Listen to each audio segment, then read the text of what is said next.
What are we actually talking about here? Okay, so think about how legitimate software companies operate. They offer software as a service, right? SaaS. You pay a subscription, you get access to software and support. Right, like project management tools or cloud storage. Exactly. Now imagine that model.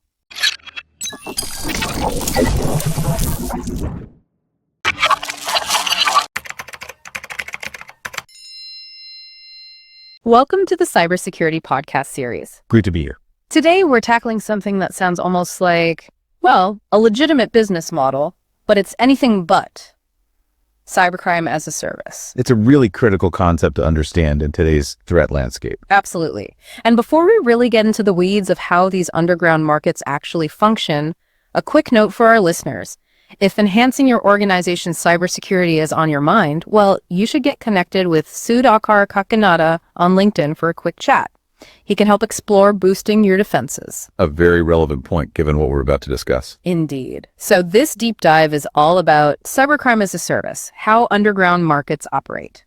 Let's start with the core idea. What are we actually talking about here? Okay, so think about how legitimate software companies operate.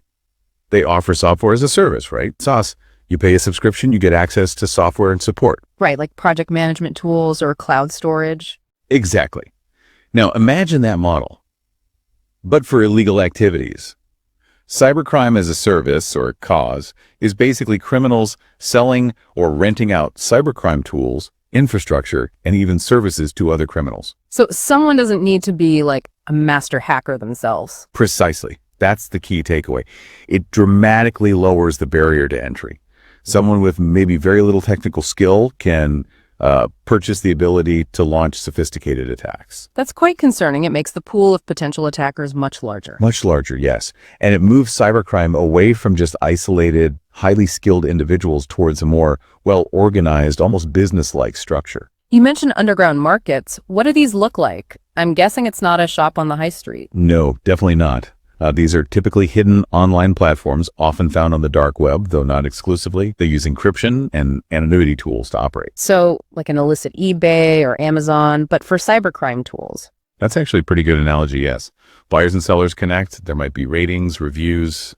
It's a marketplace structure just for illegal goods and services. Okay, so what kind of products are on offer? What services are being sold in these dark corners of the internet? Well, based on the concept, you'd expect to find quite a range. Things like ransomware kits. These are prepackaged tools that let someone easily launch ransomware attacks to encrypt victim data. So, ready to go ransomware. Pretty much. Also, phishing kits tools to create fake login pages and emails to steal credentials. Oh, those fake bank emails we all get sometimes. Those are often powered by such kits. And then there are DDoS for hire services. Someone can pay to flood a target website or server with traffic, knocking it offline. Wow. So you can essentially rent an attack. In essence, yes. And while our source title focuses on the how, the broader economies ecosystem definitely includes marketplaces for selling stolen data, credit cards, logins, personal information. It's all interconnected. This really paints a picture of a thriving, unfortunately illicit economy. It does. And it's constantly evolving. And if this topic has you thinking about your own digital defenses, remember you can delve deeper. Get connected with Sudhakar Kakinada on LinkedIn for a quick chat on how he can help enhance your organization's cybersecurity to the next level of robustness. A timely reminder, because the implications here are significant. Let's talk about those implications. How does this cocky model actually change the game for cybersecurity defenders? For businesses? For individuals? Well, the main impact is an increase in both the volume and sometimes the sophistication of attacks we see. More actors, even less skilled ones, can launch attacks that previously required significant expertise. So more noise, more threats to deal with. Exactly. It means security teams face a broader range of attacks, making detection and response more complex. Think about it. If launching ransomware is almost as easy as ordering something online, you're going to see more ransomware attempts. That makes sense. It's not just the elite hackers anymore. It's potentially anyone with the money and motive. Right. And for individuals, it means a higher risk of encountering phishing scams, having your data stolen and sold, or your devices compromised. It touches everyone who uses technology.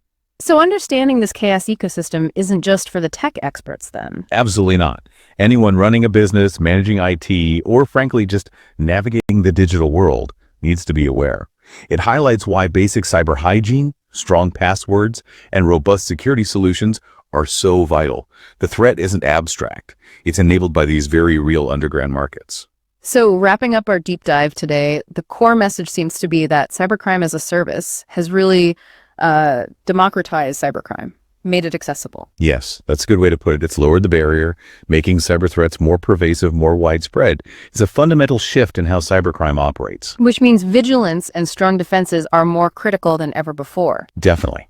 We all need to be proactive, stay informed about these evolving threats, and implement robust security measures. And for listeners wanting a more detailed conversation about strengthening those defenses specifically for their organization, one last time, get connected with Sudhakar Kakinada on LinkedIn. He's available for a quick chat on enhancing your cybersecurity posture. Stay safe and stay secure.